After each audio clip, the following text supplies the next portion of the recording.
Phoenix wins the game, but the headline coming out of it obviously is the Draymond Green spinning back fist Yusuf Nurkic. And look, like, I mean, everyone's speculating as to how long he's going to be suspended for. I kind of feel like it's going to be a long one. Now, I don't want to say it's going to be like 30 games. That I don't know. It feels like it'll be like a lengthy-ish suspension here for Draymond. I don't know how can you keep, like, doing this? And, like, the suspension at some point has to be gigantic for Draymond Green. And or Golden State, rather, for people that don't know right now, is 10-13. So the Warriors are 3 games under 500. If the season ended today, it doesn't. But if it did, the Warriors are not even one of the top 10 teams in the Western Conference. They would not make the playoffs. And obviously, Draymond is a huge part of what they do when they're successful. And Steve Kerr even alluded to that after the game. Like, we have to change everything around when he's not out there as the 5, kind of like running the show on offense. So Golden State, Ken, there are markets for Golden State to miss the playoffs. And they have a really interesting game coming up tomorrow. They might get railroaded against the Clippers tomorrow night with how well the Clippers are playing. I know you like the Clippers to win the Pacific Division, have been betting that. The Warriors right now to make the playoffs, the yes price is about -170. The no is about +140. And I kind of looked at the no. I was like, maybe. It's still Curry, still Kerr and company. It's like tough to think they won't be a top 10 seed. But I think it's worth talking about if Draymond's going to be out for a long time. And we don't know how long he's going to be out for. Now, Paul George got held out of the second. They were up $1 billion. Shout out to them for covering last night. Up so much at halftime that Paul George sits in the second half with a sore groin. Insert more jokes here. If he's okay for the Warriors game, especially, I mean, that's a monster number now. If Draymond's Can I give you some context on that? Yeah, because Ty looked at so Ty Lue was base and look like not guaranteed. The game was obviously. Yeah. Ty basically made it sound like Paul George was fine and like could have come back into the game. So you would think he'll play tomorrow night, but we'll see. It's just tough because it's like, okay, but like everybody else played, so like. There's something, we just don't know like the severity of it necessarily. So you look at those standings and you go, man, the West is dying for like a star to get hurt and for a team to just be like, we're good, like pull the plug, like we're out of here. And you could lose so many games the rest of the year if that happens to you. And yeah, so like, can the Warriors, I think if people were like, the Warriors are going to miss the playoffs, people would be like, oh, well, there's no way, Steph Curry, all this stuff. You just look at performance up to this point in the season. Performance the last couple of years. The Warriors have been in the play-in tournament before. This would not be a new phenomenon. Like, like, is the team likely to get a lot better? That's the other thing. Like, okay, teams are going to make trades. Teams are going to get players back from injury. Teams are going to like start having their stars for a long time. Phoenix, which you just said, would be a really good example. They literally have not played a game with these 3 guys together. Are the Warriors getting better?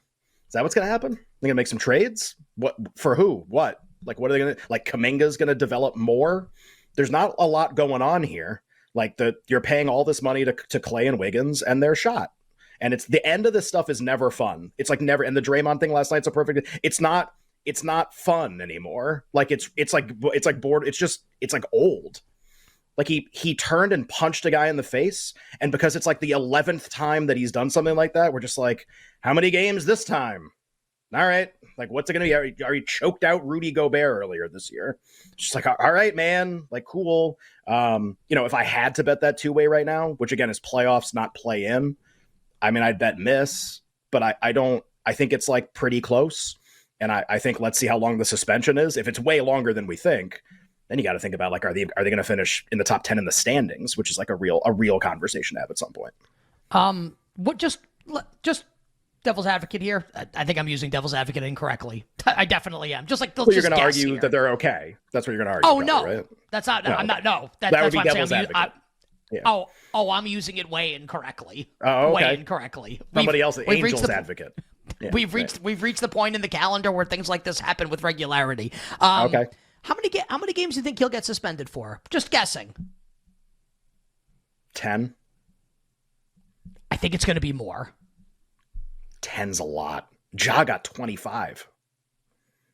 But this is like more than that. But yeah. I don't know if it'll be more. I think it might be like 20. Like he choke. Okay, hold on. Ready? Hold on. Earlier this season, he choked a guy. Last night, he punched a guy in the face. And I think the second one's or UFC because the first one way worse. And he's trying to because the first one like everyone's trying to kill each other. And he goes after Gobert and tries to, it's almost, like in the heat of battle, he's like, I wonder if I can get away with choking Gobert right now because I hate him.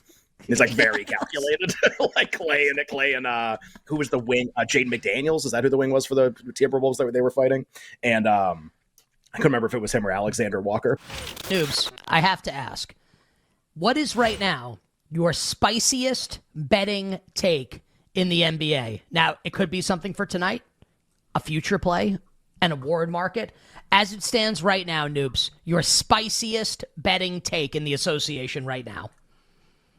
I think my spiciest betting take at this point is the New Orleans Pelicans, as long as they are healthy, are one of the 5 best teams in the NBA. They have everything that you could want. And again, as long as they're healthy, we've got Zion and all these guys, but you look up and down this roster, they have great defensive guards. They have a good leading guard, CJ McCollum. They have shooting. Alvarado's been shooting 35, 36% from 3. So is Herb Jones. Trey Murphy is back. Zion Williamson, there has been no one that has said more bad things about Zion Williamson than me, but he seems to be under control. He seems to be doing all the things that he needs to do, and it's just a really scary team. I mean, I mentioned all that. I didn't even get to Valanciunas or some of the other stuff, so I've been playing the Pelicans quite a bit. We can talk about that game. I like them tonight, and I'm just kind of waiting for the right chance to step in and start to bet some futures. If they can really keep this together for a couple weeks, I'm looking at 25-1 to win the West. I think that's a really nice number. So I like the Pelicans. I think they're fantastic as long as, again, everybody can stay on the court. We talk about these island games sometimes, Will, and we came on at the start of the week, and I go like, I'm not going to watch Chargers Raiders. Like, I don't care. I hate this game. This is really dumb. And then we get to today's show, and Nick and I spent about 40 minutes talking ourselves into the idea that this could be like an insane shootout. Like, this could be like a really high-scoring game, ideal weather. Maybe Easton Stick's good. Maybe Jimmy G plays instead of Aiden O'Connell. Like, there's all these things. Like, oh, man, like, now I'm kind of fired up. Have you talked yourself into Thursday Night Football at all? Either side, total, props, DFS, anything you want to do? Yeah, I mean, I'm always in for some DFS on an island game. I think that the showdown stuff is just such a wild swing. Like, you could be winning $10,000 and like 30 seconds later, you're losing $100. It's just an outrageous swing in terms of how quickly it goes. And I'll be honest, to your point, Ken, about Jimmy Garoppolo playing, that's going to make it really, really intriguing what the Raiders do and who you play in DFS. It's going to make it really intriguing with this line. I got another angle. Let's flip the sides and point out that backing up Easton Stick in this game, Ginger Jesus, Max Duggan. I don't know. He might even be redhead. I'm not even sure. But Max Duggan of TCU. And it's like every TCU quarterback because Dalton right. has red hair. Does that mean like Max Duggan? I was thought you're going to go with Hacksaw. For Max Duggan. Yeah, they all look the same. All those TCU quarterbacks look the same to me.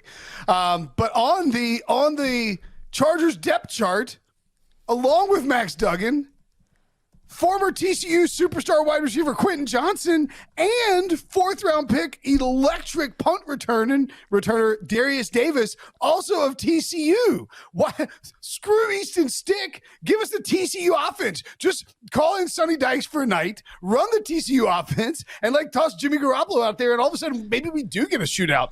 I think the one concern I might have with the shootout theory that you guys talk yourselves into it, and I don't hate it, but is it partially based on the fact that the Steelers and the Patriots miraculously turned in an over in the first half with 31 points, and we're like, all right, maybe these teams will just be great on this, because we did get a 3-0 game featuring the Raiders just like 3 days ago.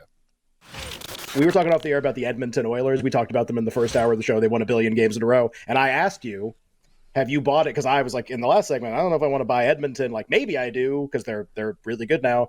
And you emphatically said, yes, you have made bets on the Edmonton Oilers to do things in just maybe a couple seconds here. Like, what did you bet and why do you like them?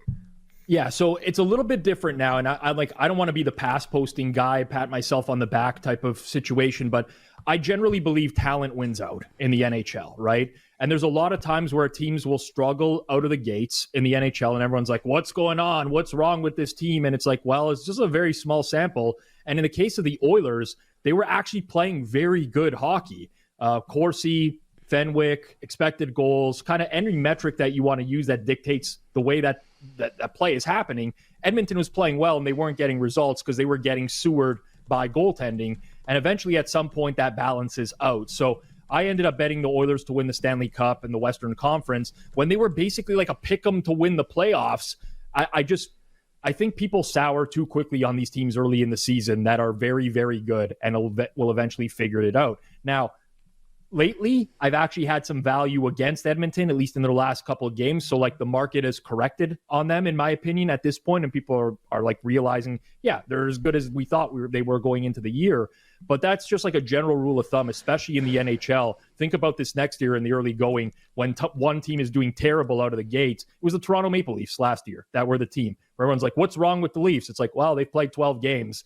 You know, there's still a lot more to go. There's still another 70, and they're going to figure it out.